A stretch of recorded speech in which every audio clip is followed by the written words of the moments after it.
47. soru cevap bölümünden. Elhamdülillahi Rabbil alemin. Ve salatu ve selamu ala seyyidil enbiya vel mursalin ve ala alihi ve sahbihi ecmaîn. Muhterem Müslüman oğlum, Allah Tebarek ve Teala öz fadlu, keremu, ihsanat alıp naçiz edilen ibadetleri öz fadlından kabul etsin. İnnelekem aradamız hem ortasından geçip vardı.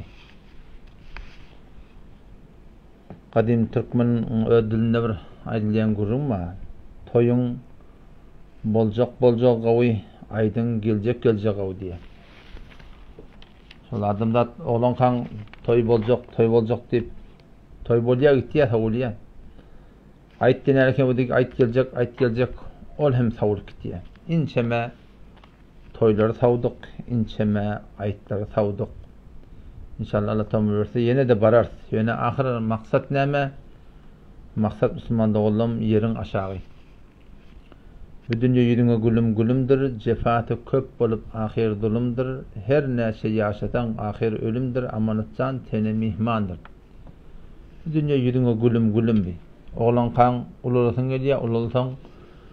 Öğlenesin gediye, öğlenten oğlan uşak teorenden önüp şatoratında icat salasın gediye, bir ortadan oğul çıkaracak, kıyı çıkaracak. Şeytik ortadan takkalan akçıptır, ödün havarsı qattır. Müslüman oğlum şu dünya hayatında bir yaşamalı yer değil.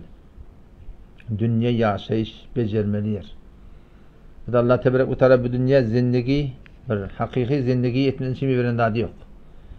Bir kıptatı zindagi becermeli yer kıptatı. Yerin aşağına yaşayış var. Yerin üstüne yaşayış var. Nelekem ölümden sonra yamaçlardan bir yaşayış başlayacak. Hem sonra teyarlık görünür çünkü Müslüman doğuldan. O tam şu teyarlığın düdüğünü bilen Huday Teala bir de şeriatı verttir. Eğer şol şeriatın aydanına uğrab olsak, dinimizin aydanına uğrab olsak, hayti bir zatta şon bereketine dünyamızda abat bular, ahiretimizde abat bular. Yani bizim öz şu at Müslümançılığımızda nem var, neme deyip demeklik var. O neme deyip, o nezire. Ama şu o neme deyip, o nezirlik bir de şu at doktordan toramıyor. Doktor neme deyite gözümüz yum şon etiyet.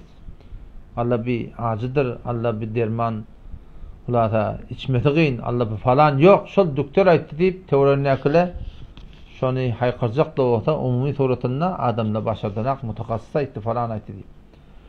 O da biz şey alıp veren yaşayışımızda, dinimizin ahkamatına etmeli dağıtlarda şunu Halık-ı Malik-ı Razıkımız Allah Celle Celaluhu Subhanahu ve Teala şunu iyi veriptir. Şu bilin hayrımız kabul diye. Şu neymi deydi gönün yim etmeli Müslümanlık oldu. Çünkü şu vücude cismanimizi Allah Tebarek ve Teala aydattır. Bu hem adamın sonunda. Onun şu taydan İnşallah taala eğer şeriata şeyle bir duygu bilen yüllensek, şeyle bir duygu bilen dinimizi gözersek, şon var yok bir ne görünüyor, hayır görünüyor. Veleyin ki şon bir anlatını, hikmetini, manatını, maktadını bilmesek de. Barayli soru cevap bölümüne Müslüman doğulluğun soruna barayli.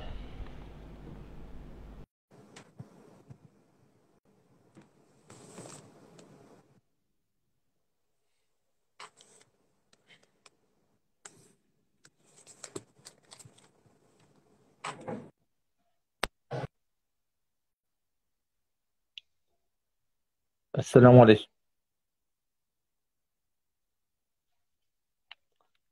Ben de oğlum sesim var mi? Sesim var mi? Sen sesim bana gelene.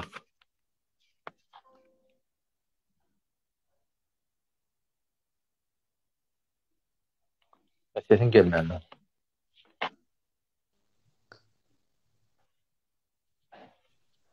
Esselamu Aleyküm. Aleykümselam. Ana olan kavmum. Tamam. Elhamdülillah kavmum. Kavmum et halim. Can Müslüman oğlum. Sonra mutayda. Hacağın sen inşallah aradın sonra otursun mu da şu Hava münazara. inşallah. Şimdi şu beyerde şey hava inşallah bir Nevid Haliliyo bir Hacağın Kemal'in oğlu bir Hava. Habibahun. Şulahi bana cevaplarını deyip sor. Burada mekteplerine Hava. dersu. Şu indi neme gereği vaka şu öyle elam eden akla otur söyleyip tamam. Öllerini İni açık öğretim o şu meşgul sen şu an mutalaa meşgul. İni şulun neme gereği berde. Ey şuna cevap verin, şuna cevap verin. onun doğrusu men keşol abailla yankı Hebibillah'un igdiri Müslüman doğumda ayttım. Ki siz beytip bermeň dedim bilýän. Ki geldidim eger men kitabım dedim, Hudaý Taala'nın kitabı değil, Peygamberin kitabı değil. Men öz kitabımda men 3 ýerinde dagygan men aýdygyly agaşyň içinde haýtyp berýärdim men ýalňyzsam. Ben Hanefi mezhepde näme bab bolsa men şoňa öwürlen. Hatda şu tada İmam Şafii rahmetullahi aleyhi men bir söz götürdüm. İmam Şafii rahmetullahi aleyhi bir kitap yazıpdyr. El-Um dip. Otam İmam Muzani rahmetullahi aleyhi şoň şagirdi bolsun, İmam Muzani rahmetullahi aleyhi diye meşhur diye kitabı diye İmam Şafii rahmetullahi aleyhi diye tekten bir taraf okuydum diye da. Yadan İmam Şafii rahmetullahi aleyhi o da İmam Şafii da. Otam da bir kitap okum şagirdi diýende şu kitabı imamly okuyup berýän ha. Şeyde her okuyanna İmam Şafii rahmetullahi aleyhi pitahne öwret. O gedek de pitahne öwret. O da pitahne öwret. Otam 80'linizden ya 81'den sonra İmam Şafii rahmetullahi aýdypdyr diye bir akit kitap çabet Hudaý Taala kabul etmeýe bir kitabi bolsun Kur'andan başga şonda bir ýalňyşlyk bolmasyn diýdi.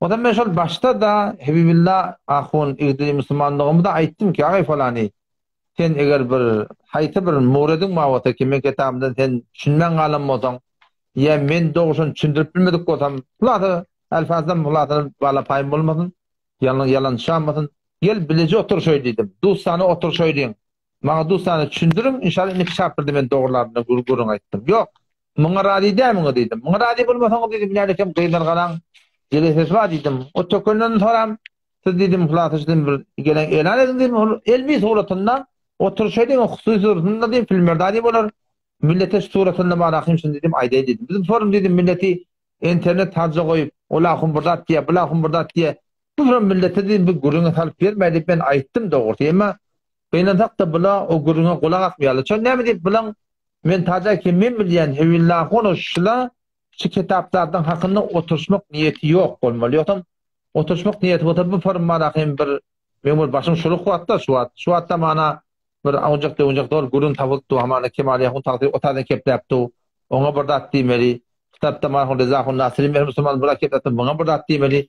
Bulan köp üstüne gynnasak da şula şeýle bir türün alyp başlar aslan bir ýani bir uğur däp. Hacağın şu Jan.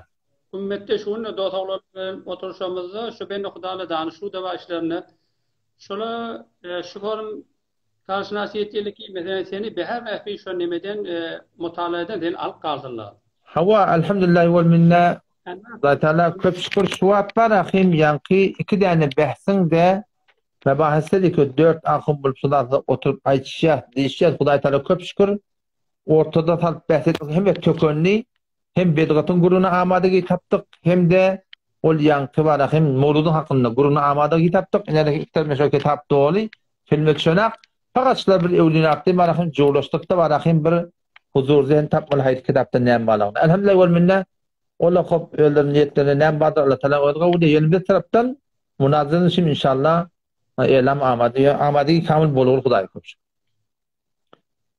Beter gat agran düşünen ýanyqdyr şu ben Hudaýlara eýwara ýerli ýerden maňa şunu jogap berdi o Nebi Halili de goýupdy o da goýupdy. Maňa şuna jogap berdi. Nebitcan henir var hem jogap bermeli sana girine. Nebitcan bir näme diýen? Nebitcan dursun hen jaýynda biz hen ahym mollalar oturşar. Ahym mollalar aýdyşar. Nebitcan bu gurumlarda hen dahşet edi dogry. Hop ismadagyn başa soragyň barmy? Salamat. Bolýa goýdum o döne. Allah ýaranyň bolsun.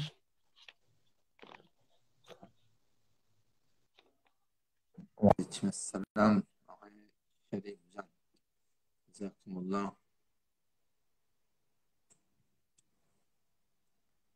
Sorulara var idi.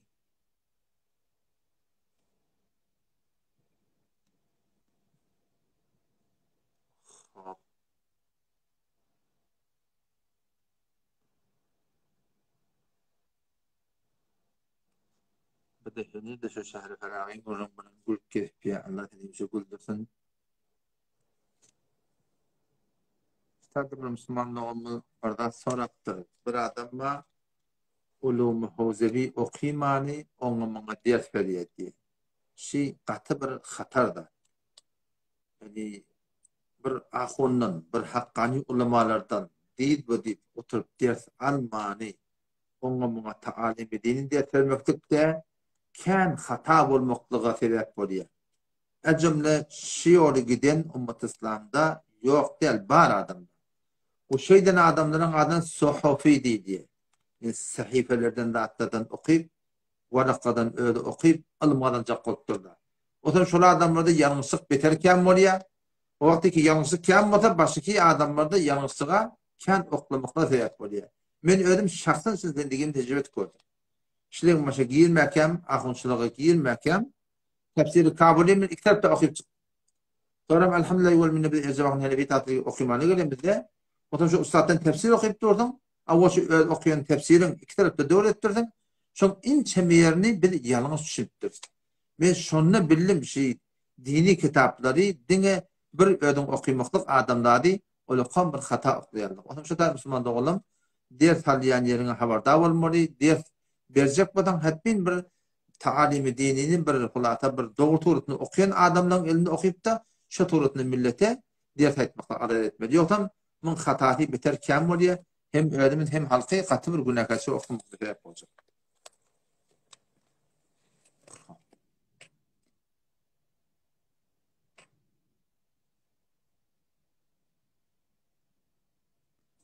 Hicabın hakkında Müslüman doğumlu bir muhtasar mufid açıklap verdik de dikkat Müslüman doğumlu da hicab neçe form oluyor? Bir hicab oluyor hicab-ı khana. Bir hicab oluyor Türkmençe deyin. Türkmenistan doğumlu kulak diye. Bir hicab oluyor uyun hicabı. Bir hicab oluyor sesin hicabı. Bir hicab oluyor bedenin hicabı. Bir hicab oluyor yüzün hicabı. Şimdi her kadın hukmu ayrıtın. Uyun hicabı ne oluyor? Bizim ayarlığımız, kıydımız, gelinimiz, hayatımızda süper bir puşeşte, süper bir örtüde olmalı. Kullen dışarıda hiç kimi görünmeli. İçeride hayatta gelmeli. Kapçanak yuya, kese yuya, ayakları yırtık ya. Haydi burada ettin. Namusumuz içeride hiç kimi görünmeli. Buna ne diyelim? Hicab edersane. Öyün hicabı. O zaman hicab-ı sedaba, tesin hicabı. O ne yaparım? Öyle bizim namusumuz gelip bir yaka. Bir orta iPhone'dan den vuruyorlar. Kafıdan den geliyor, telefondan den geliyor. Kafi ingel kalk yerler, anında bir kepleşmeli oluyorlar. O sonra menes başta haydi bir yerde de bir namahrem kepleşmeli olanlar. Sonra Allah Teala pak kelamına oraya 22. paranın başında yani sen nebi lestunne ahadin minen nisa in ittaqaytunne fela taqda'na bil kavli Allah Teala. Bizim namusumuzun hakkı yok, icazeti yok. Baştaki namahremle bile mulayim kepleşmektedir. Kodamani bol kepleşmektedir. O ne deyip Allah Teala ediptir. Feyetme'allezî fî kalbihi marad deyiptir. Öyle ki yüreğinde meliçilik var. Şu denağına başı namahrem bilen kodamani tüycüdürler kepleşse o erkadam öyle ki yüreğinde meliçilik var. Şu denağından temakin olur. Yani vöt-vöte olur. Şuna karşı meyledir. Yüreğini tehlikede atıyor.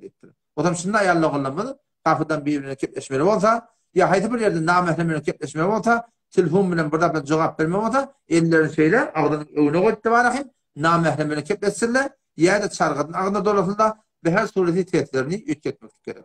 İçerin hicabı belli oldu. Tehdin hicabı da belli oldu. İnni daşarın hicabı. Burada daşarı çıkmalı oluyor. Ama zaruret olmasa denanla öyden çıkmalılar. Bir zaruret diyorlar ne mi? Çare yok. Asıl dinana Allah Teala yaratılışının öyle şeyle diye de. Dinana öyle Hudaý Teala yaratılışının öyle şeyle. Şu an dinana gevureli olanlar, eğer şun gevurelnek çağacık kıyıd olsa diye, şu dinana çıkatı gelenek diye öyle. Ben oğlan mı ne mi? Çıkatı geliyor diye. O da şun ödünde de öyle kamu nişanı var ki dinana cemaat Allah Teala şöyle süperim yaratıptır ki şöyle öyden çıkatı gelmeli hakikatinde. Doğru terbiyette olsa, doğru manakım bir içer maşgalda maşon doğru düşündürüp verilse dinana öyle olmaz şeyler. Hobini burada çıkmalı var diye doktor var. Ular endişen görmeye gidecek, atanın görmeye gidecek. Ular şuna bir yağdayla zaruret diye de çare yok yani. Şun yalakta bir namatımız şeyler bir puşeş giymiyor. Kadi Türkmen çarşı var ha çadır da. Şu baştan şeyler ta topuğu ödünce ellerini deskeş, ayaklarına bakın çorap. Şu tuğratını var birden puşeş verin çıkmalı. şöyle yürüyüp bariya kala öz bedelleri ona mına belli olmalı. Çünkü yel oraya illa ma zahara minha ulada bir hot aşkar bolaya ol ayda bunun 10 güne kaçırk yok. Yöne ay namsını yürüyüp bariya ka şon bedeni evden artan hiçbir kime meylettirmeli. Hiç kim var ahim belli olmalı. O da ne bileyim oraya çadır bölüm oraya. Şu çarşı bölüm oraya. Başka buradan bölüm. Olmaz Müslüman da onun katığı. Adam kalıptır dahi çıkıp uğranına tamam. Onun namahrem geldi. Dahi çıkanı bir namahrem bağladı. Onu da yüzünü hem örtmektik yani. Şu suratında 53. ayet Sure Ahzab'da ve idâ se'eltumûne meta'an fes'elûhunne min verâ hicab. Huday Teala Peygamberimizin hediyelerini aydıptır. Ki eğer tebarakin şol Peygamberin yaranını aydıptır. Eğer Peygamberin hediyelerini biraz soracak batamın fes'elûhunne min verâ hicab. Perden gidinden soran diye Huday Teala. O zaman şu daydın şu hüküm ta kıyamet söyleyin hüküm şu. Evunçak onun evunçak hele erkekte hiç Türkmenin kasus persiyalak kasus persiyalak şunun kasus belirlemiştik. Ama vakti ayet-i Kur'an'ın Peygamber arada perde çekke denele anırda var mı oraya erkekte bıqaptal var mı oraya. 53. ayet Sure-i Nam'da gelen Ahzab'da gelen ve idâ seltumunne meta'an ey Peygamberin yararları eğer Peygamberin helelerini biraz soracak adamın fes'elûhunne min verâ hicab perden idinden soran. Bizim Türkmen idimi ne diye? Ay yürek arası olsun diye. Yürek yaradan ne diye? Dalikum atharu li kulubikum ve kulubihim. Yakşı doğru 53. ayette Sure-i Ahzab'da şey etmektik. Yani mehrem namahrem arasında perde koymaklık. Şak bıçak gurrun etmesidir. Şeyde burada at neme? Dalikum atharu li kulubikum. Siz erkeklerin yüreklerinde şu doğru. Arası şu ve kulubihin de denalan yüreklerine arası şu deyiptir. Ve 59. ayette Sure-i Ahzab'da ya eyyühen nebi ey peygamber kul li ezvacike denalan ayet ve benatike qeylan ayet ve nisa'il mu'minin imanlardan denalan ayet nemen etmeli yudnine aleyhinne min celabibihinne çadırlarının birmadan yüzlerini örtüldü deyiptir. Sahabiyatla, sahabala, şu Peygamber Kudasan yağvatnak denanala, şu ayet ininden sonra dine sor gödünü yolu ölmeden şu kökettirler. Başlasın bir her nefi çadır bilen, bürünçek bilen, niqab bilen, hayfır tutun hem şöyle, sonman örtüttürler Müslüman doğrulam. Ve Hanefi mezhebinin özünde hükmü şu, vel mer'atu denana me'muretun emredilinen bi setri veciha yüzün örtmekliğe, anil ecnebiyin namehremlikten, la li'ennehu avratın. Avrat mı? Yok, avrat diyeyim de. Avratı ki tembalakın fakat bir khas vaxtada köket başlayatın. Avratın ki var hemişe örtülür olmalı. Dinanan güde avratta belli khawfil fitne, dinanan güdünde fitne var. Fitne diyorlar ne mi? Baştaki adamları vesvese etmektir var. Baştaki adamların suratında var akım bir teleket adamları meylettirmektir var. Dinanan inki avudan yer yüzü şotaydan yüzünü hem namahreme köketmektir. Kulasa suratında hecabın kuru Müslüman doğum şu bot düştü.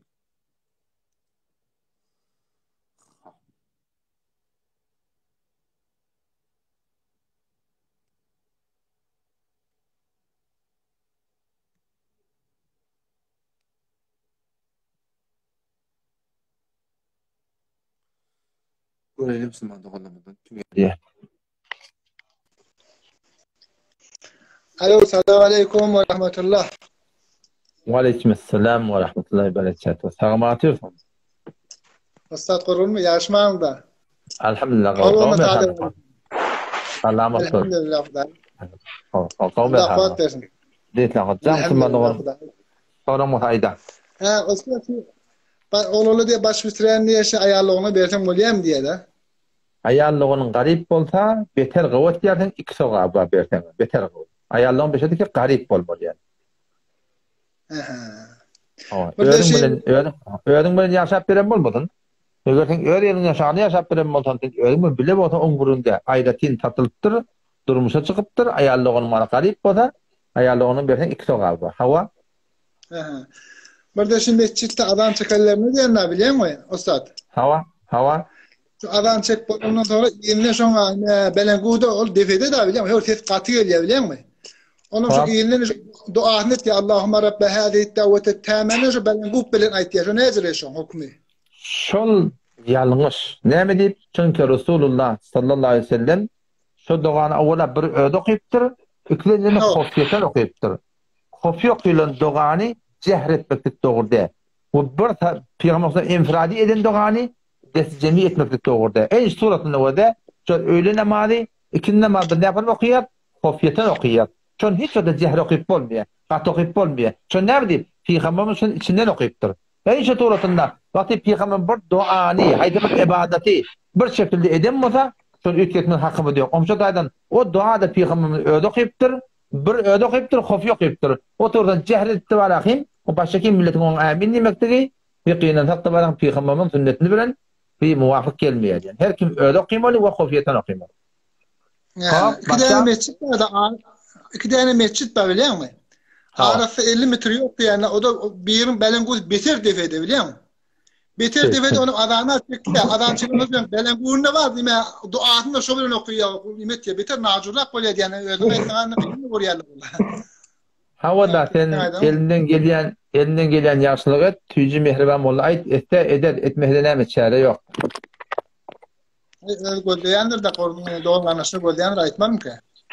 İnşallah. Kimin kefine kulak asacak bolsa şoňa aýtdyryň. Öýde aýdan kulak asmajak bolsa şu kimin ke kulak asy şoňa aýtdyryň inşallah.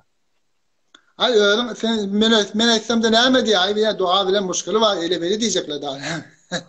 Awa senden kabul etmejek bolsa sen aýtyp durma. Wakty görýän bir ýerde ke kabul etmejek bolsa aýtyp durma inşallah. Boljam. Vallahi ustalarına rahmet çek yani. Allah Allah kabul etsin. Cezakumullah. Selamun aleyküm ve rahmetullah. Ve aleykümselam ve rahmetullahi ve berekatuhu. Selamun aleyküm. Wallam qawmallah. Tamam atıyorsun. Selamun aleyküm ve rahmetullah. Ve aleykümselam. Sağ olun müftü sahib muhterem. Tamam atıyorsun. Yaşım halıqa. Şükür elhamdülillah. Taat ve adetlerinize emez kabul olsun Allah dergahinde. Cezakumullah. Öyle de kalın. Can Molam Kahar işi mutayda. Pakistançı mı ya Afganistançı mı? Afganistançı men müftü sahib Afganistançı. Can Abdul Hazar. Ayda işim mutayda. Bazı savallarım var inşallah. Şuna men yekek aydayn bazı inşallah bir fırsat bolsa inşallah cevap berip giderim men. Hemen bir yat taştaldım şurada. Awal savalim şol ki mesela Hatım taravihde qariler pulanmağı näme durustmy ya durustmy jawazdan icazat var ýokmy? Hatım mesela iki surat var müftü sahib bargara.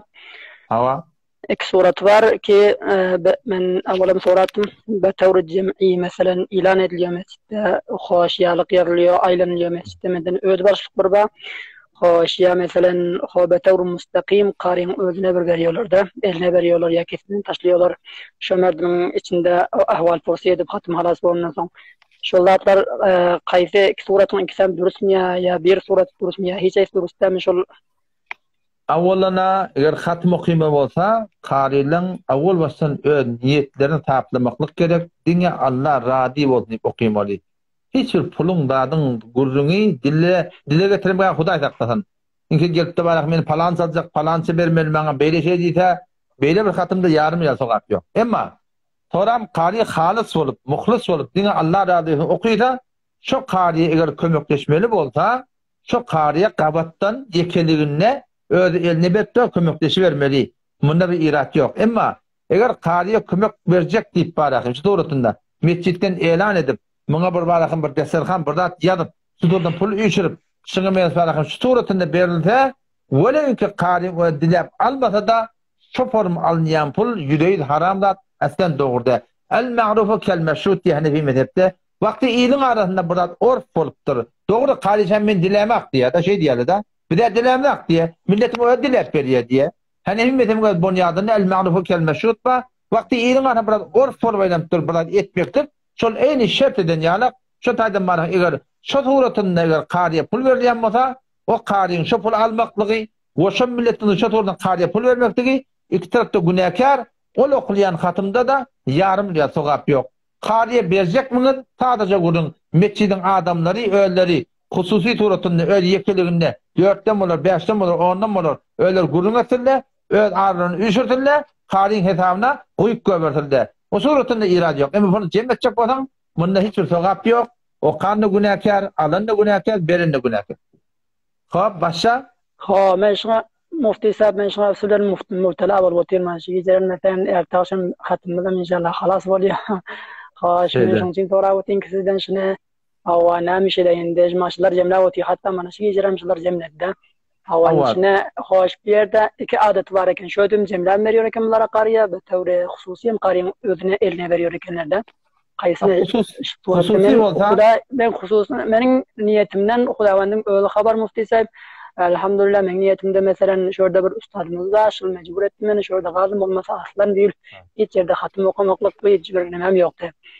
Mecbur etti şurada sen galmasan bolmuyor dedi. Galdım indi mecbur men şuna muhtela oldum. Ne deyin şuna. Eğer yekelinde berdiyen olsa bunda bir ayıp yok. Emma eğer erteki şolun arasına girip de pulu yürüp berlende şolun evine durmaklığa imanın çatyan olsa, imanın kuvveti olsa, şolun evine durup da var ağa şeyle burada doğru dediyle men soradım. Men alıp başaracakya demektige imanın, gayratın çatyan olsa saf sade durda ayıp yok. Başarmayasın ayıtmaklığa fitne olacaktan izine çıdap durup bilmeyecek de olsan onu eline alsan al, yöne şonu teorinde gariplere de attırıp berdi haber. Ödün onu evet iyimegin, içmegin yani.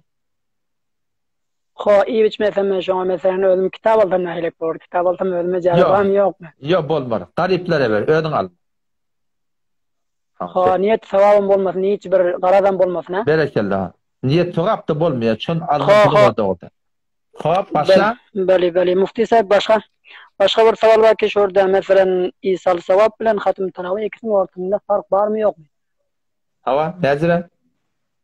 Sonra düşünme. Mesela ikisinden mesela İsa'l sevapda belirlen pul bilen hoş mesela hatım tanavıyda belirlen pulun o ikisinin ortasında fark var mı yok mu?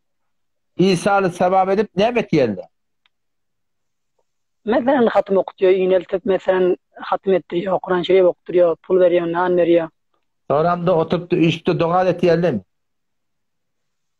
İşte adam etiyorlar, son hatıma izinden nan veriyor, kariyerine önüne pul taksim ediyor mesela 100 Afganiye, 200 Afganiye, 500 Afganiye.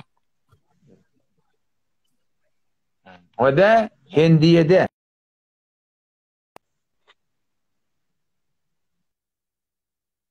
Hendiye'de 5. cildinde 318. sayfasında ve yukraha dua inde hatmil Kur'an bi cemaat deyiptir. Kur'an okuyup da hatmedilenine üyüşüp dua etmektik deyiptir, günahkarçılık deyiptir. O ne deyip?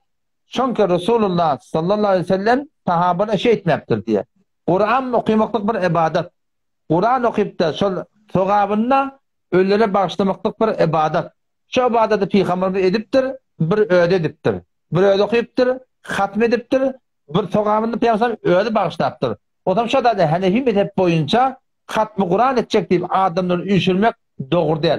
Hatm-ı Kur'an edip olundan sonra da var. Şu doğrultunda üyüşüp dua etmeklik doğru değil. Hatm-ı Kur'an oldu deyip millete şu iyidir istemek bu da bunun hiç gayet doğru değil. Her kim hatm edecek o da dine öde okar, öde bağışlar, öde dua eder, öde kimi soğan başlayacak o da öde bağışlar. Bir sen ayet duranda attık kullen bunun hiç gayet doğru değil Müslüman doğru. Allah ecrini versin. Başkadan mesela saval var ki şu yerde mesela bazı darül iftalar var ya mesela bazı fetavalar var icazeden veren mesela hatim taravih gayrı hususan ma icazet veren mesela fetavai feridiye diye ya mesela Pakistan'dan Mufti Said Zarwali Khan bunlar mesela icazet veren varlarda mutlak icazet veriyorlar.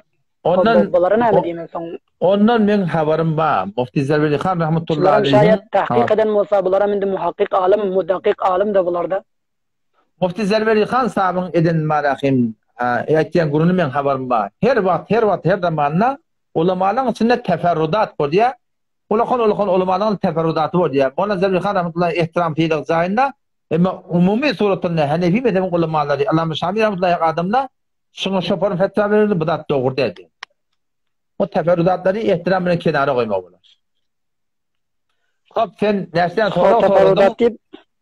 Evet. Sen dersten sonra sordun diyen başka soru soracaklar mı?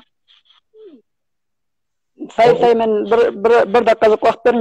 Onda bir yankı mesela oğlum sorarken şahitleme olsa mesela böyle bir namş ettik ki riyaset hacı vakafı vardık, imtihan verdik kariyle olup. Bunlar mesela imtihan verenden son kamyap olduk, hatım halaf olursan bir avukaf taraftan bir zat veriyordu.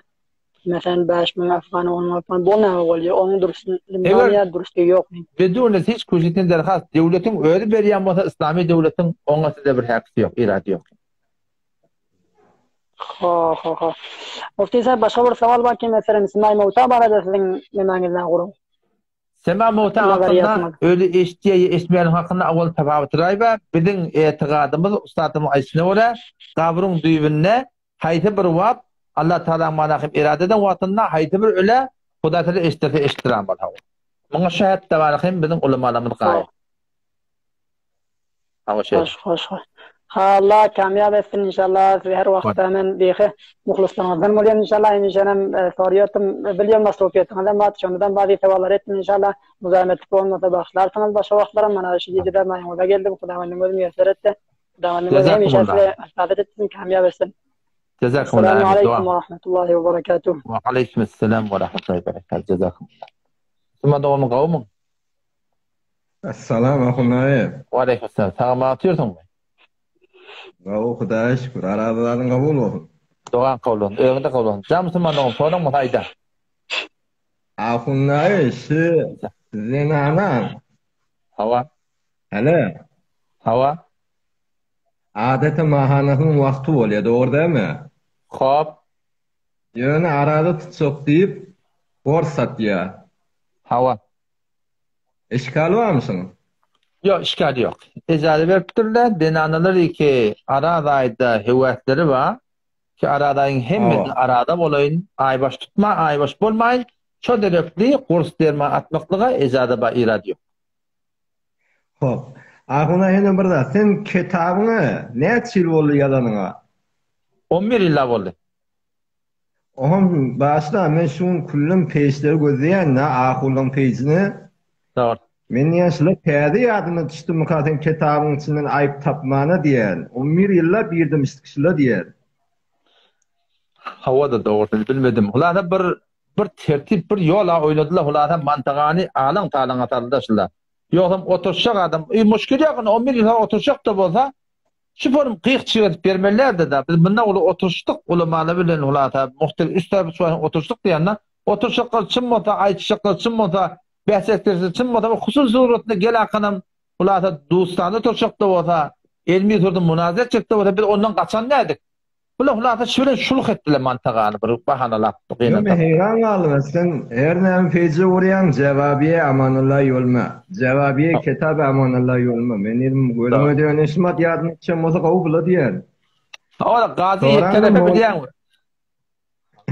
Sonra da Mevlevi Gorgiç'in de zaten kulağısım da o mezmeye fekida. Hava. O ben o kadar tesbih bollu diye, zat bollu diye. Ne diye icrayı olmadı ben heyran sonra. Ve de bir daha diyanın soğuklattığı öğretmen şu açıklar. Mecburi fıkhiyet çınarınla şu bıcre der ki var o tadı gurrun nemi gurrun edip sonra bak havada geçip olu koluna tesbih edene o gurrunu. Hem işeki suratında ol mecburi fıkhiyeleri ki biz şuna şereket ettik. Şu tadı bahs oluyor. Ahırda şeyle şuna spor tesbih ettik. Şu hakka yanıp da var. Şu tadı okuyarlar. O şu tadı var tam eğitim hakkında olan tesbihleri musebbebeleri ki ne yapar ne yapar olmalı. Şu tadı okuydular. Üç suratını okuydular. Ahırkı burada suratını okuydular. Onu onuşman durduk yani. O da şikep ki var akım baba o tadı orturşuyarlar. Sonra o konuda ne mi tesbih etti şeyler bir kullen yalan vurun. Şu tadı ne mi bahs oluyor ne mi gurun mu diye ne mi musebbep olma bu diye hem de şu tadı yazılıyor, diliye, kabul ediliyor. Sonra fakat imdahını toğram ediliyor. Şöketli yanlış inşallah öğretti onunla açıklayıp aydıp verir inşallah. Men ki adamı ne Allah Teala men nezerime doğru diye. Desin gelmedi. Desin gelmedi. Niyen? Telekelerde aydınlanak diye. Doğru diyeminler. Ha babacan, bir de öyle tadakaş turatında toy tutmalılar diye bir de ödelerimi de kepler tut. Şun eğer şu an ay 40 yürüyle biz barsak, öğünçek üyet halyarlar bir, öğünçek tuyun bir de getirip belirli. İtirlerin bir de getirip belirli. Aklın cüvede akıllara kerek burada bir koyarlı. Bir de şun aydıp tut bir Müslüman doğrulamının ölüsüne düşman ne? Ya şuna mesela toğap baksızın düşman ne? Yani her burada kitabın aydın ne oraya olmalı? Şu kitabı oraya bulmasın toğap yok. Biz biliyoruz. Şuradan bir ayıttığın günü tertemide. Ki kıyınasında bilen milletin arasında o cahilesen gurun da. Olukon tansiyonla mülmasılatı hayta bir gözünün uğunak aytmaptırlar ki bunun ödünün düdüğün bolup aylan oldu. Yoksa sen şu yapma rahim 70 yaşından sonrasan şu kadim ulamalı kadim yaşlı denen erkekte de son imelle doğru diye ayt geldi. Doğruca görürüm Mesmat öyle ağım ayrıldı. Ohum sadaka ver otikalı gözleyen na qağın içine etin he var qavutun o yala ahuna. Ahuna qavutun o diyele da. Hava şeydedir hava doğrudur. İnşallah atışlar kurun inşallah. İnşallah atışlar inşallah. Türkmeniye Mağiyet da men yen 11 yıl olupdur kitap yazılana hop men nem 11 yıllık ne etiyediniz gel cevap vermeli la. Şu evde qeydar qalan malaqı. Evde qeydar qalan münazarası var. Şoňa şu ara bir sulh etdiler da, bizim başymyz sulh etdiler doğru. Onu da elhamdülillah biziň ikisine teýýarlygymyz bolardyr inşallah. Vaqiýetde aýtýany Mesmat her peýje bir cewabiye Amanullah ýolma, cewabiye Merdani, cewabiye falani. Baba resetmella. İnşallah açılşar inşallah taala. Hop Müslümandan başa soraňman. İnşallah. Yo, Allah kuwat berenin haço. Wallah gödüň ödem Müslümandan bolýar, Allah ýaranyň. Ödün huruç çuraga bolýar. Ödün huruç çuraga.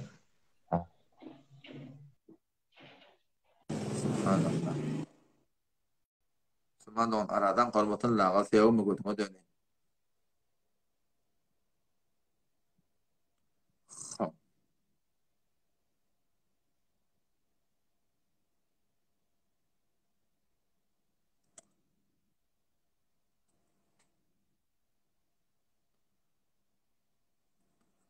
Ruqyy şer'in hakkında sorapdyrlar.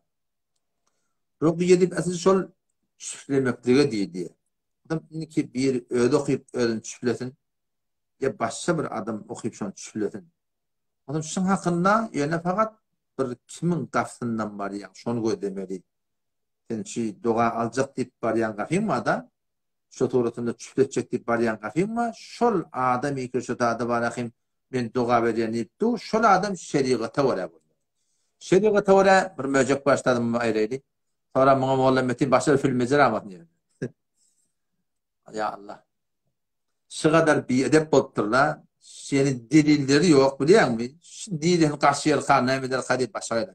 Ne kadar babur ahum mollan labasda iyimi ya sajalat çek utanmaly ya. Subhanallah. Öberen gurum berin. Oda doga aljak botaň. Doga tumur bu suratny baran birine ödüňde daqçak botaň. Yaşapor birini okutacak botaňyz baryan ýeriňiz şeriata wara. Şeriata wara diýen ýerden biljek botaň eğer hele başda diýen. Hele bir ekany perde goýan bolmaly.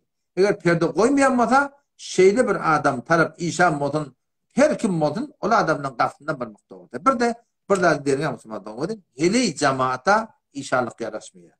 Ahum molla bolsun, ehli ilim bolsun, ehli din bolsun, o da şeriata amal etýän bolsun. Inki gawsa näme? Ödüm okuymalı. Şu sokgahi eti okuymalı doğalaba, akşam okuymalı doğalaba, sonra inşallah kaymet bozak, şon bereketine bir de bolcak iş yok inşallah.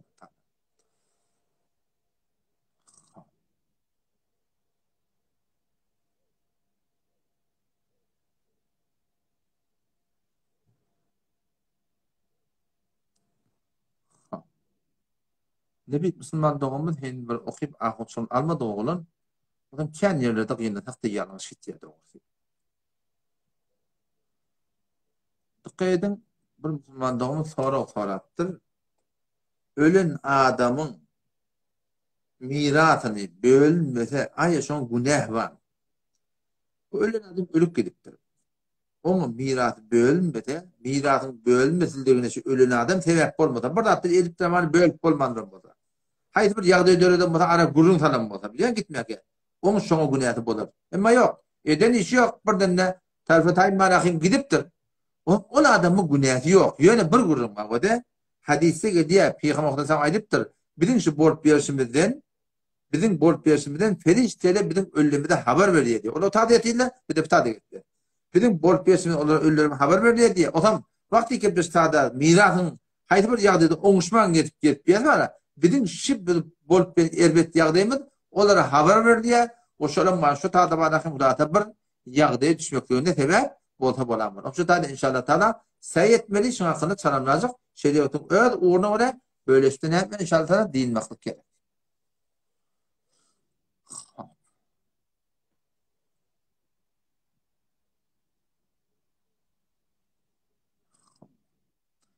Peygamber Hudaýyň siretinden bir taýda gurulmamakda kıyın Müslüman.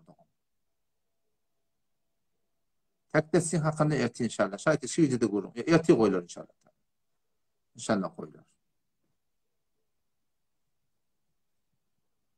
Witr namazı kada almadan çürü ona adan tekbir gerekki. Buratta mana yatı okuyup dursun, sünnetin okuyup dursun. Şuga witr vacibini o dangdara okuyacak deyip dursun. Yatık kalıp dursun da. Sonra witr vacibin kadahından mı lan? Sünnetin kadahı yok. Şu taraftan şolu witr vacibden çürüme adan cüdegana adan gerekti.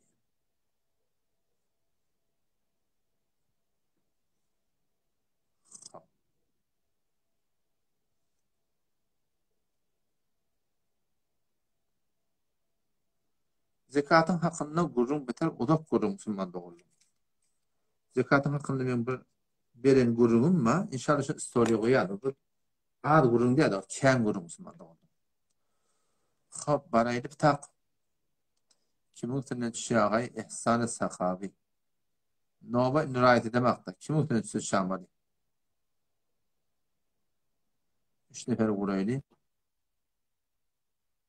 Kim dedi bize buraydı?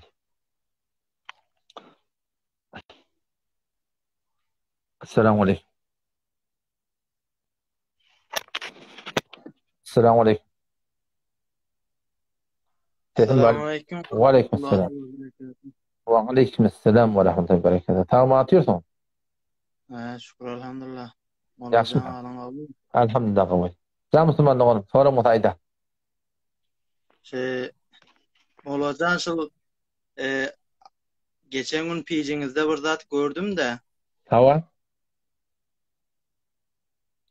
Hava şıl ahoncalara şıl dilde girtsiniz Celalettin Ahun ustada.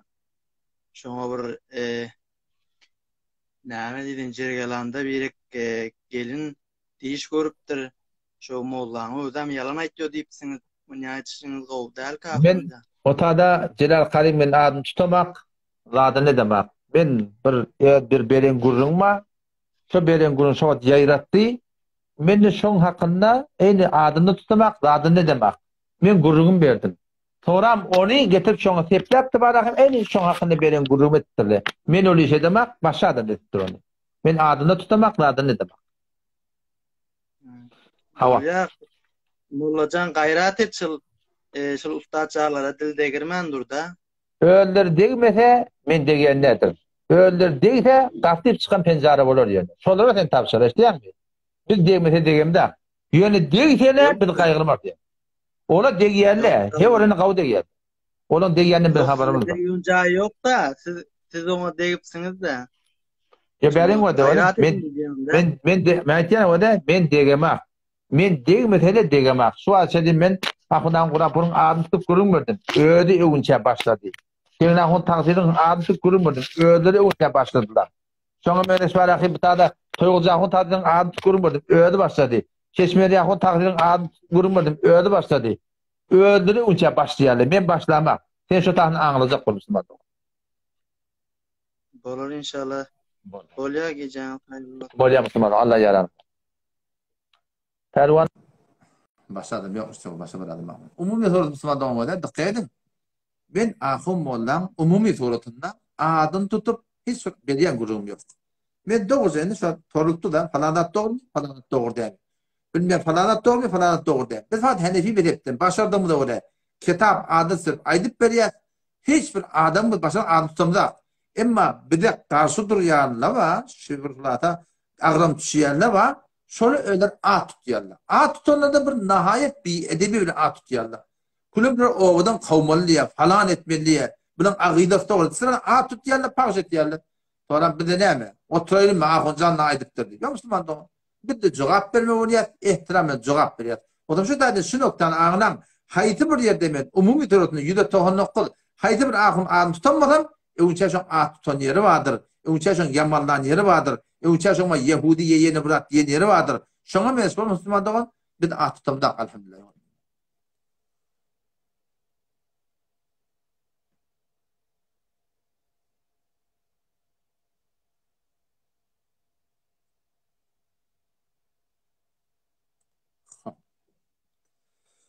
Ya Allah.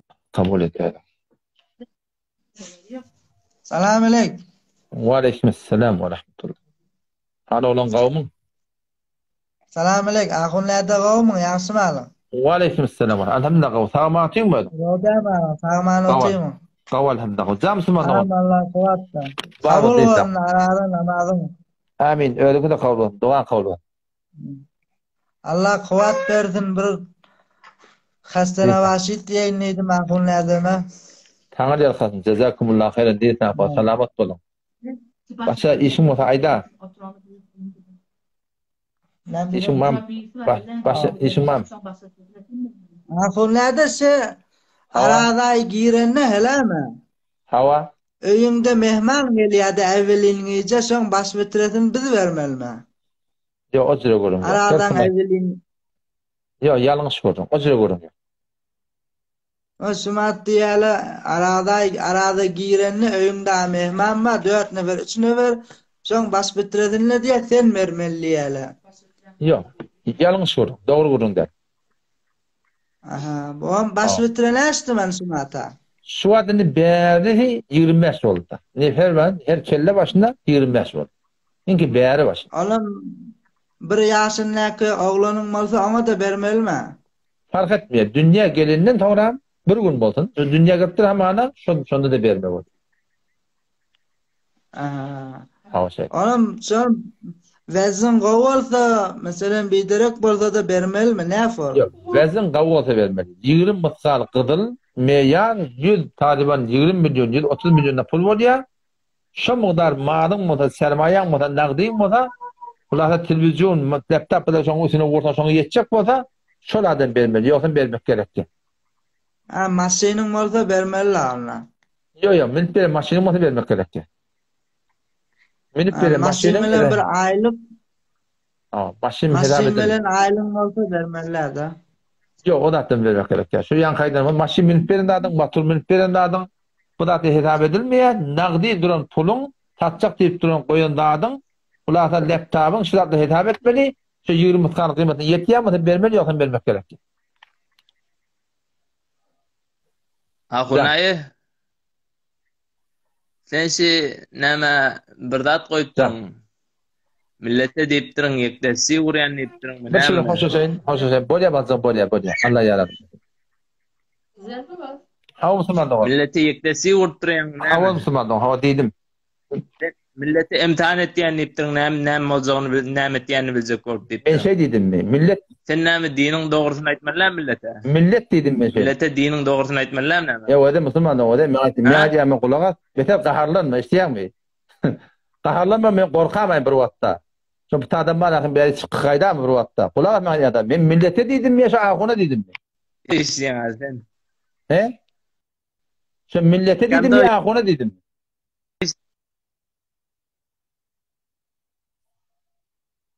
Sesin gelmiyor.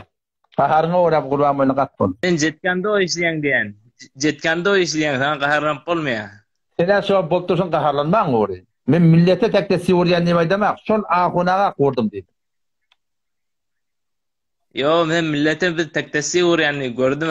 Hop şol gurrun getir. Mene göre şey dip aýdamasam ýalňyş aýtdyr. Men faqat şol ahunaga hakyna köşetada tektesi diýerler megerne. Tektesi de sen näme düşünýär? Tektesi diýen yani ne? Sen bir ýerini yalan alýan, däme? Yok, o demek. Yalan alýan soň näme diýenini biljek bolýan. Şoň ýüreginde teň hakynda bir batyrdyp ýatan dady bar. Oňa tereken ýetin ýok. Şu tarap teň hakynda bir tereke duýgusy bar, tereke bir oý bar. Bir da ýüde çykarmata kapdy, bir ýol oýnaýan, şoň ýüregine ekin çykarýan. Öz hakynda bar akin hakykata ýetýär. Tada hiç bir arlamak da ýok, yamanlamak da ýok, hiç zat da ýok. Şu tarap teň hakynda bir duýguda getýär, bir oýda getýär, bir niyetde getýär, bir ýol oýnap şonu çykarmakdaga tektesi diýeli. Gitte serşetde wara kitap lugatlarda wardan şu manan berýär. Arlamak ýok ata. Onam be ağzına bokdol ölüýänme onamy, dogrymy? O şu tada mubahil etdik tabi bilýär. Atdy suratynda dogry del. Ýöne şu tada mubahil etdik. O tada oňa jandan geçme diýerler bilýär. Men şu tada jandan geçdim. Ay ondan. Ben ýalak musulman dogunum. Eger men alyp barýanym ýalňyş bolsa, bilsin dedim. Da men indi bir jan fedaý edipdir. Näten şoň giň bolýar. Ay bir ahun adamı gelişmeyedi. Mısra onun için aklım boktan olur be. Sen şey Gelişmeyedi. sen şey diyen daha. Sen nezerin daha. Ben ne mi diyorum? Sen nezerin kimin için basarmıyor ki? Sen de nezerin Ben nezerim der. Hemmek için nezer ha. sen şey diyen daha. En hem o adamda da var elhamdülillah. Kap sen Yok gören adam diye akıllı ne edip diye aklımı bokta olup mısrapta ölür diye. Ne edip diye. Halkın aydan bana hiç meyar de. Halkın aytyan kevin bana ösüp barayan yel. Didi dimedi ben kılım da gıyımdan. Sorun mam kardeş. Ta sorun zay. Yo sizler soracaktum ha. Olukon da sordun. Beter olukon da sordun. Allah kuvat versin. Bolya. Şunun gitti saatte sorun bana. Hop. Baraydı. Köpçülüktür hep madır. Hop. Tada yeni bir derdeydidir lan. Qiyid ayarlı olun mirastan hakkın vermeyedi diye. Ve de 11. ayet, 12. ayet, 13. ayet, 14. ayet. Sure-i Nisan barda okuy. Allah tebarek ve teala şu tada mirası doğurdurmayan adamın da hakkında umumi suratında bir ayetin deriye mirasın iyi diyanına gelen gurun. Şodan yükavarakın şu tada Huda ve Peygamber doğurdurmayalı ebedi cehennem diptir. O ne cehennem olmalı? Şonki vaktitin her bir suratında, miras suratında, haydi bir suratında haram isen, loğmana haram olsan, ayarlığın hakkın vermeptirdin, doğunun hakkın vermeptirdin, Allah yiptirdin, kelek kuru yiptirdin, reba yiptirdin, loğmana haram koşup durdun, sonra sen namazın da kavulunmuyor, aradan da dikadın, hiç zaten kavulunmuyor. Ebedi cehennem diyeler sonra çiğ. O zaman şu da ayarlığının hakkı olsun, her kim hakkı olsun, hetmi loğma halal olma Müslüman doğun. Loğma halal olmadan sonra, ibadetlerden peyda yok.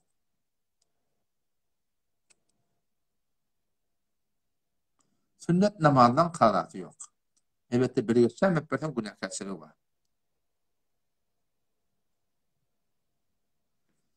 Sorattılı de bir ata tamamı 5 tane oğlu var diyelim, 4 tane kıydı var diyelim. Birine kârek bir başarı yani.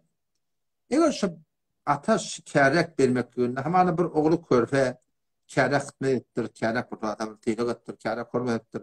Başarılarını da veriptir.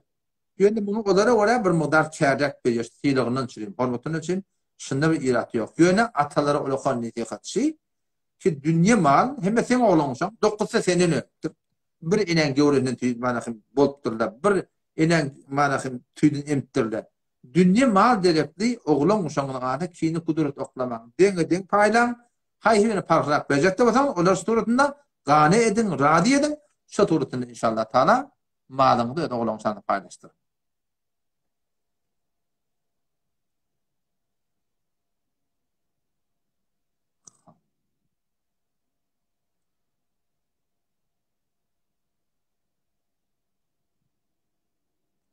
Kaydı bu da bir denana arada tutuptur, aybaş boluptur. Aybaş olandan sonra ağda açılıyor. Yöne aradan hormatına eğer şu denana ayarlığımız iyi mete şun toqab var diye. İcab olsa ne mi? Ezada. Bunun hiç günah kesirlik yok yani.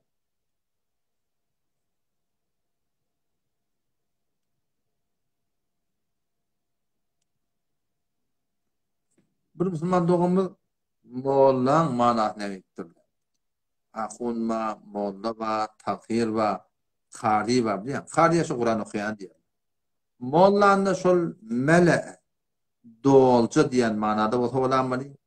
Halel mele'u başlık diyen manada olan mı? Akun dediği ahten ihvandan doğun diyen manada şimdi çıkıptır. Yani yoş ben yoruptur yani teorine elbette şol akun bakkattır. Vallahi alem bir kitapta şey okudum. Taksir diye ayttılar, kassiri yok kassir taksiren. Vallahi alem. Kadim ulamalı Müslüman Türk meselelerine, onlardan ulamalı olarak Allah'ıma yeni burada muhtelif lakaplar veren muhtemelen taksirin manası etmedi işini hakiki yerine getirip bir aktif ettik. Bir kelime ki şu anda pesperlik var da. Bir de falan ettirme, bir de taksir diye aydan ettirler. Ne mi? Vallahi alem bu kitabı uğrunda Müslüman da oluyor.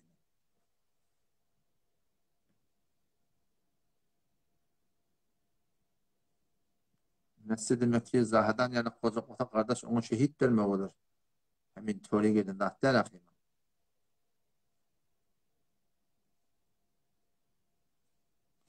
Bir daha kan yazma karşı etken bolýan. Bir daha bir yarın kedan üstüne gelmedi. Dikkat edin o da bir Müslüman doğumdan sonra okuraktır. Ayalımın onşamak diye. Ayalımın onşmasan avula gurunşun üstüne. Adam erkek bolup olgu olmalı. Görelde olmalı. Osva olmalı. Doğru duryan olmalı. Şon denana adam ne oluyor umumi suratı. Ondan sonra yine de adam başardığına göre kavulup da denana diyen etmese vellati tahafuna nushuzahun. O denaları ki korkuyorsanız şolar diyeni de dena fa'iduhun ya Allah Teala. Aydip demek gerek. Netikat vermek gerek. Eğer böyle olmasa vehcuruhunne fil mezaci düşeni ayratan. O tangayr etmeli düşeni ayratan. Böyle olmasa vadribuhun çalmalamaklığa icad ettir. Çalmalamaklık immanı göğürtüp, vurup, tüyündürüp, odakla doğurdu Müslüman doğurdu. Men umumi şoku doğurdu. Yani eğer bu oteyor canını diyansa denana vurmaya otan ben de köpçek bilen vurun diyanlar. Ve bolcak iş yok bu güppülüsü güçürecek. Bolyan iş yok. Şu formları kalkmalamaklığa icad ettir şeydir. Böyle ne bolmasa onunla iki taraftan hakem, iki adam tarafından denan tarafından adam gönlü oturuşmalı, gurunu davet etmeli, sonra inşallah atışmaklığa, şiratla sebep buluyor. Yani bolmadan, bolmanı da biliyor musun? Bolmadı, Huday takıdan nasıl tehlike halal, yani Huday tadan bunu koyun, yolunda. Allah Teala ondan korusun. Şudur yani, şu başta şu aydip demekliğe varsa, kavuluğa varsa inşallah da iyi kavulu. Dünyanın da bir erkeğe geldi, o şuran da ikisinin de gurunu kulak atmalılar biliyor musun? İkisinin de gurunu kulak atıldığında dediğinde, orada iki tarafta kemçilik var. Yönü köplenç şey eğer Hribolt'un yanında gelip de şiratı gurunu arata diyorlar kafeye oturup ayarlarını kepliğe erkadan verdiğimin yanında umumi suratına takdir ayarlığından bir dadınlar. O da ne? Erkadan kaharlanına şu ayarlığımız cevap veriyor. Erkadan kaharlanıptı asıl kaharlansında nahak. Hak ayarlığına. Şu da erkekte de olan zayıfa şonda keplemeyen durtalar bir şonda gazık hem mi guruna demeyen köpsün tavuk çıksınmadı ona. Şonu kıyınan takta ayarlığını köpüre ait etmeyenler şonma deringemeni iri ortam var o ağla bakaya diye. Bundan hem kim etti? Yeni de ödün ettin. Yamaçlardan yeni ödün doğurmuş. O da Allah'ın tavsırın ayarlığını da şey ki adamın kaharlananına çe hak mısın çe ne hak mısın? Şonu haşit diye bir şonda cevap vermeyen durum inşallah şun iyiydi. Gülalık var inşallah.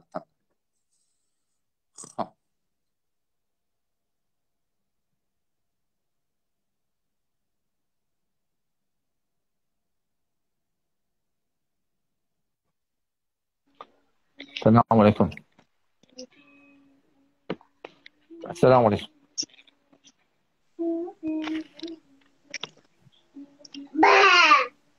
Selamun aleyküm. Ve aleyküm selam. Tamam atıyorsun. Aman ya selamun aleyküm. Elhamdülillah. Diyetine Fatih. Camısın ben de oğlum. Sorun müsait. Hava bir sürü emal şer'i var da bir metle aydasın böyle eğer doğru olsa doğrusuna etsen bir teyit etsen yoksun bir yanlış yerine aydasan kavolcuk diyenle. Hava? O da ki bir sürü emal şer'i ki o Türk meselleri aramızda var da şunu aydasın geliyor diyenle. Ne mol? Onu bir şun gayim tutmaklığını ya şunu bir kavuşatmaklığını iyile göre ediliyor da dine göre edilinok. Mesela ahkam şer'iye göre edilinok. Farzını, vazibi ya mustahebbi her gaysını öz yerini tutulmaya diyenler. Ne mi ya? Misal ayda ustad, misal şu adam travı namazı. Cemaat okuymak mustaheb. Şeylim şöyle değil mi? Ama şey. Ama kıynaşta olsa mesela bir adam görsek bir iş derdi derekli cemaate barmaptır da. Onu eyvay mını Müslüman ne ayanık cemaat travı da baranok, nemeden ok barmaptır deyip onu kâiliye diyenler. Hava iyinden nemunası cenaze namazı. Cenaze namazı öz bilsin yani farz-ı kefaya diyenler bir kişi var okuydu da bitiye. Ama şunu tuvalemede Türk meselada şunu kaim tutup hem madem bariye kavda. Ama var hem şitayı kıynaşta da diyenler. Köplens barlayanlar adama görünecek bolup barlaya. Şitay avadan ne diyenler.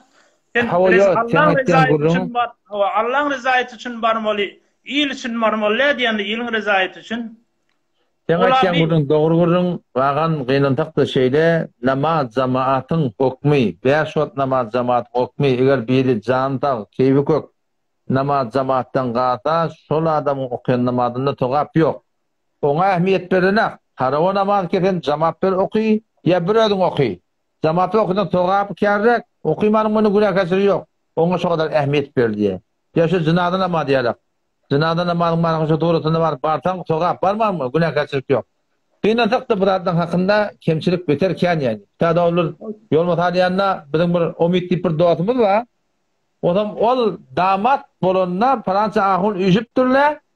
Odam bu sıfıran başı elin adı doğa ediptir yani ahulla.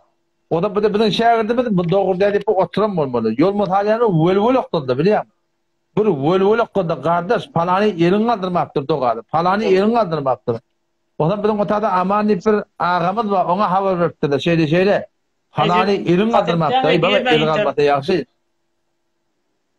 Miami. Eli almatan anima. Eli almatan kalmasın diptir diye adam diyen bey. Şobarma çok koyan mana hem kıynantak da Türkmen ilarada bırakları doğru talimat yok. Millette kan takdir yok. Millet çıdatları bilen biliyen bey.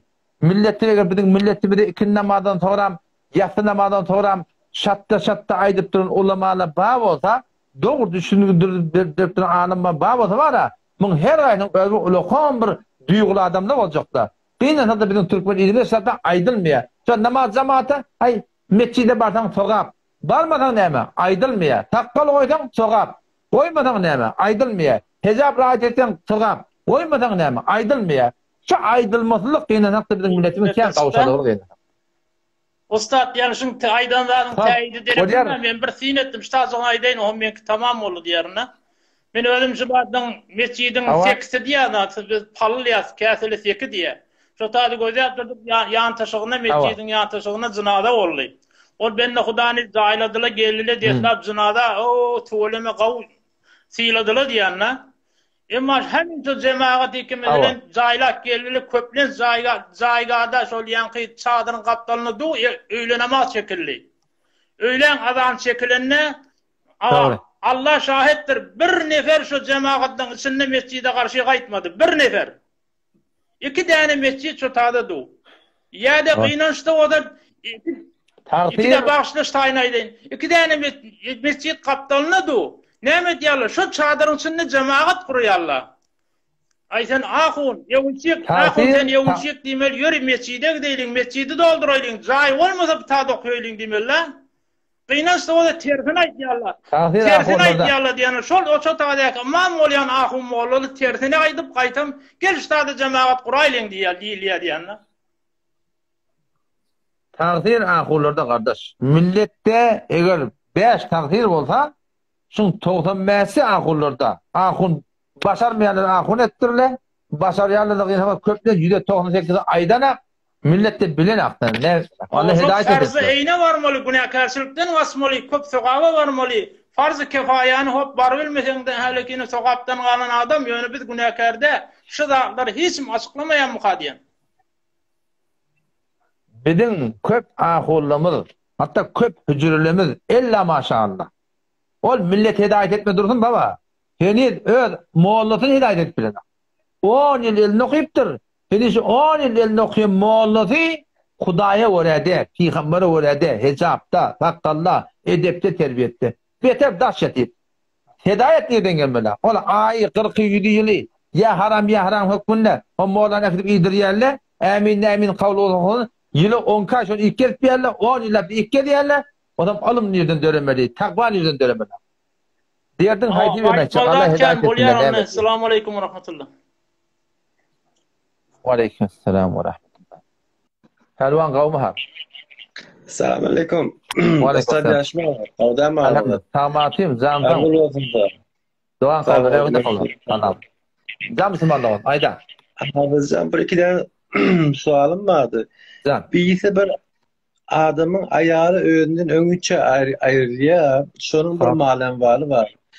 Şu adamın şunun şu ayağının ne malenvalında ne kadar yetiyor şunun adamısına? Eğer oğlun şu bağ olsa, oğlun şu önün olsa denanadan 4'te 1 yetiyor. Yoksa yarısı yetiyor. O hamana eğer hele oturlar hiç kim yok. Fakat ikisi. Şu denadan malın yağı etti. Yok eğer var oğlunuz yok öyle mi da 4'ten 1 etti. 4'ten 1 et yapar. 4'ten. Hava şey. Yine buradan sual var. Bir şu Hz. Muhammed sallallahu aleyhi ve sellem bir cenkte ne şu atın şu asbın şu etiniptir diyeler.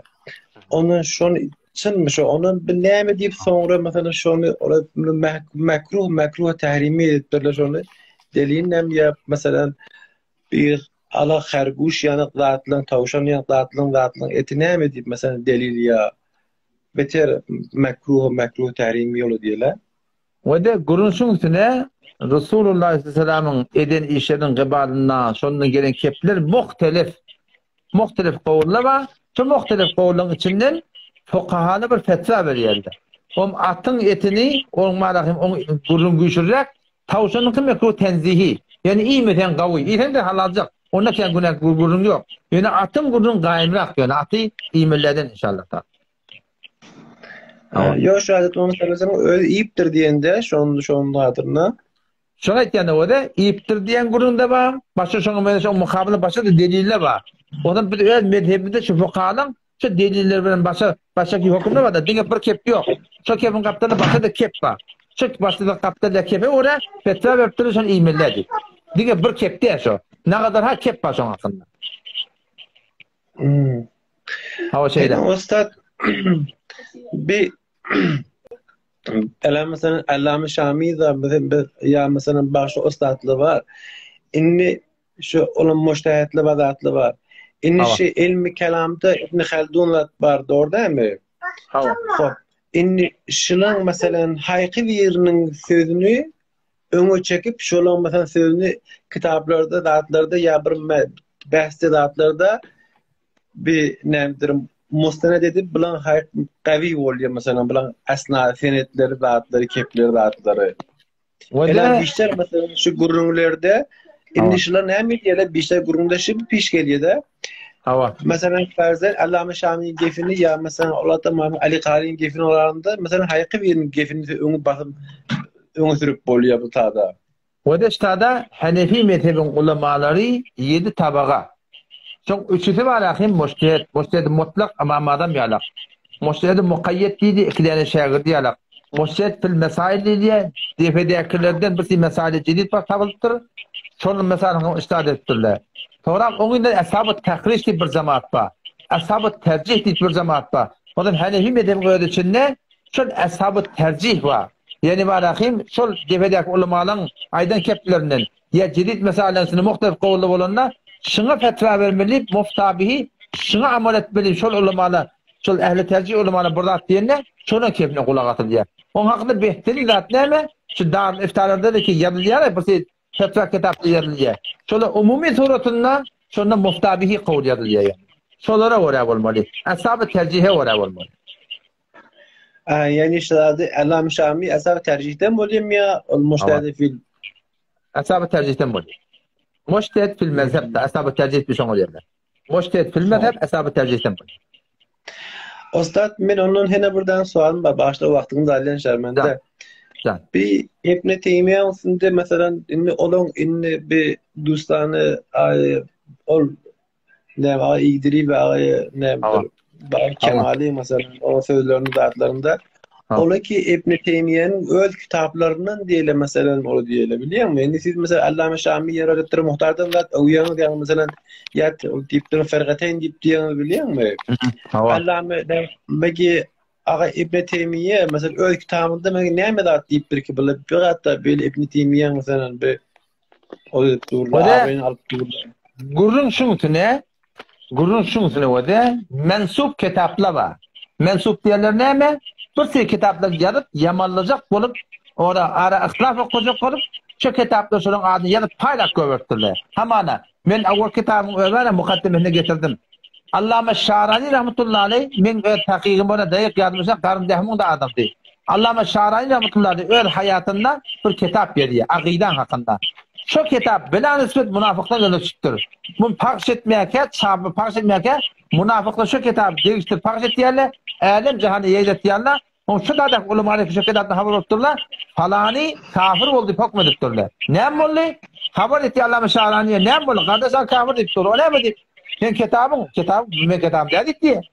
O hem şunu yani kitabını alıp ulemaların huzuruna var. Men yadanım şey bu dedi diye. O da taraf alim Allame önünde muallif musannif öz hayatında kitap yazanlar şon hayatında şon kitabın marahim değiştirip çap ediptirdi. O da şon yalak yağdayla oluyor biliyor musun? O da üstada hayti kitabı amel etmedi. Hayti kitabı amel etmediler. Bir ildiriyakun takdirliğinden ulukan yanlışlar bu da ilerken şimdiki Reddül Muhtar'ı. Reddül Muhtar'ın avvakı cildinde ilerken 168. seferde ne böyle? وقد استقر رأي الأصوليين على أن المفتي هو المجتهد فأما غير المجتهد مذهبته iki cemaat böyle ya taraf mujtehid böyle ya mukallid böyle mukallid de böyle ahun da böyle moğlu da böyle üstün atımları böyle ya mujtehid böyle ya mukallid böyle şu an biz mukallid idriyahun mukallid başka olamadı mukallid hop mujtehid ne etti mujtehid ne etti öyle ijtihad etti fetva veriyor فأما غير المجتهد bir adam mujtehid ya olsa bir diğer mukallid olsa on vazifesi ama mimmen yahfadu aqwal al-mujtehid diye. O şu mujtehidin kefini hepsi diye ya diye feleyse bir muftin. Ol hakikaten mufti de diye. Vel vacibu aleyh. Vacip şu mukallidi ki mukallid bultur. Öyle mujtehid bilmeye şu vacip. İde söyle her vakit ki sorulursa şundan falanat doğru mu? Falanat doğru değil mi? On vazifesi ama vacip şuna ayyed kule kavl al-mujtehid. Şu mujtehidin aydın kefini aytmalı diye. Odan qıynan taqta var axim bir igdiriyahun taqdirleri gelip ştada ne etti öyle biliyor musun? Onu tahqiqini İbn Teymiyye rahmetullahi mensub kitaplarında şoň zaten aydıp da var axim ne ol billah şoň köle kafir diýen axim hukm şoň mes berdi öyle demi? Biz ştada Hanefi mezhep bolup bizim boyumda wajib şu mujtehidin fil mezhebi ki ba muhakkikleri ki ba biz şolan kefine kulak atmalı. Yoksa biz neden bir meselede kein meselede bir yanlışa gitýär bu yani. Kule şu şey Türk meselem ödünde var ha. Türk meselem ödünde tamam ihtilafının sebebi ne? Sebebi her kim öz tahqiqine dayanıyor. Ağa oturun yanına evliyalar çağırmalı diye. Delilin ne mi? 35. ayet.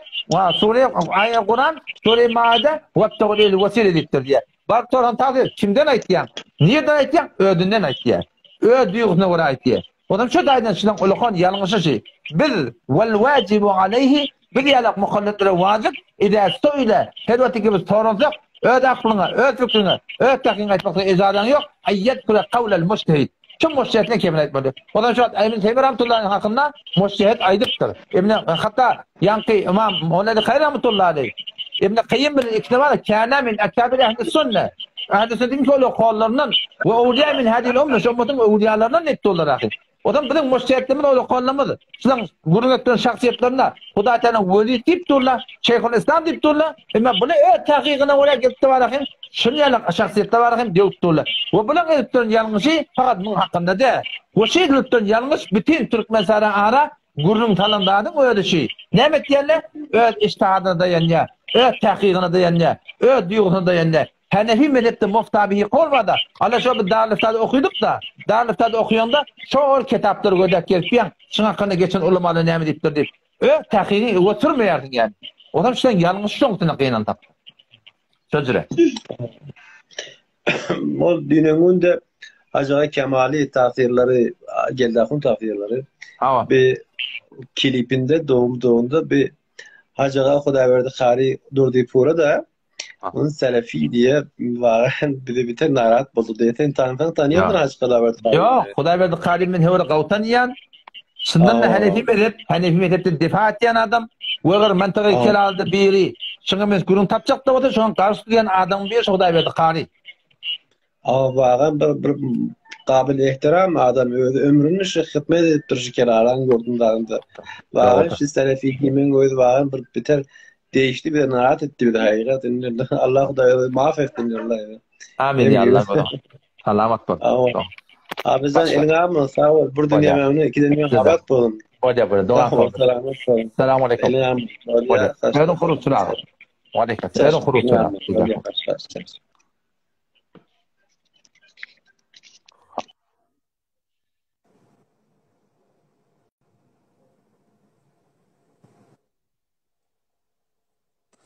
Havalhimden Müslüman biz mukallid biz mujtehidler.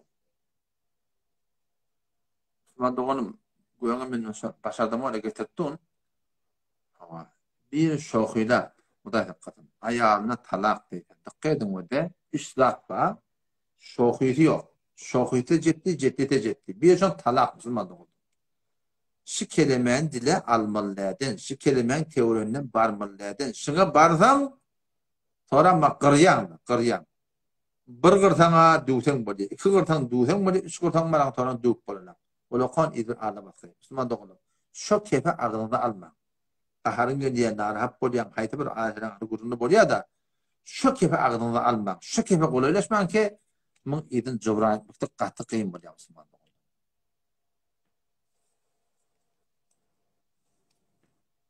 Ya, malana görgücü bala mağzımaktan çıkart başarmıyorlar.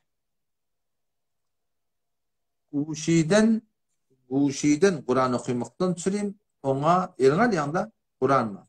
Dehretli bolsan gavi. Dehretin bolmanını bilen hiç günah kesiri yok, rahatça okuyuvermeli.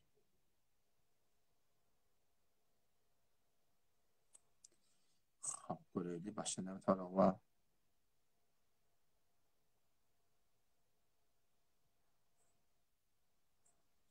Ruhaniyetten soraptırlar. Bazen bir has adamlar var. Peygamber Aleyhisselam ruhaniyetini görüptür diyordu. Bu da şu bir meseleyi keşfi işi. Tarafın ödüne bir has bir halet geliyor. Şoparın şuna zahir buluyor. Onun hakikati ne mi? Allah Teala oluyor. Nelekem Yankı Şahvuli'yle dedi bir rahmetullahi aleyhde Hüccetullah Balaga'da şu kitabını getiriyor. Kimini ikindi haram otuydum diyordu. Yüdüm diye kıbla karşıyım diye otuydum diye Peygamber'in ruhaniyeti hazır oldu diyor. Ne yaparım biz bilmiyor. Neyse bilmiyor. Dine şu tarafın ödüne bir keyfiyeti ruhani geliyor. Şuna şey diye bekliyorum. Hakikatinden Allah Teala'nın öyle tavır var. Ben ne o şuna bir keşf oluyor şu da şu doğru.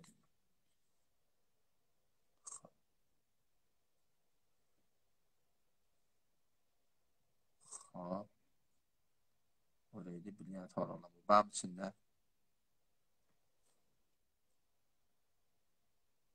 hava hayt bir yerde eğer kepine önlem edilmese haytyan kepin hak bota antismeni izadı var. Müşkil yok Müslüman.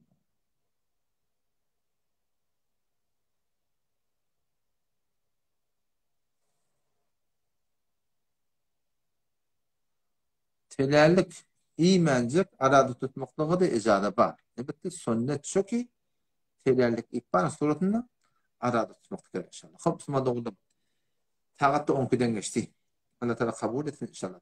Gayret edelim. Şerif ve Tevra olayım. Dinimizi öğrenelim. Diyanetimizi öğrenelim. Şunun bereketine dünya kadar abatlar. Dinleyelim kanun-u zindagi. Kanun-u zindagi iş başladı. Deş dinleyelim. İymeli. Falanat iymeli. Falanat içmeli. Falanat giymeli. Falanat etmeli. Falanat etmeli. Çünkü hemmeti kanun-u zindagi iş.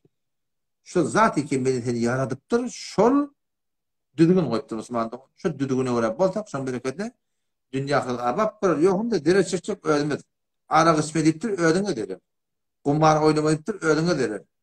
Onun bunun namusunu gödemeyiptir ödüne derim. Müslüman dinde her neme doğruda ditili ödüne derim. Şaşın bilsen de çibilmeyin. O da diyanın şeyler oy bilen gözek dışarıda şunun bereketine dini akçam bırak dünya kadar abap. Cezakumullah. Selamun aleyküm ve rahmetullahi.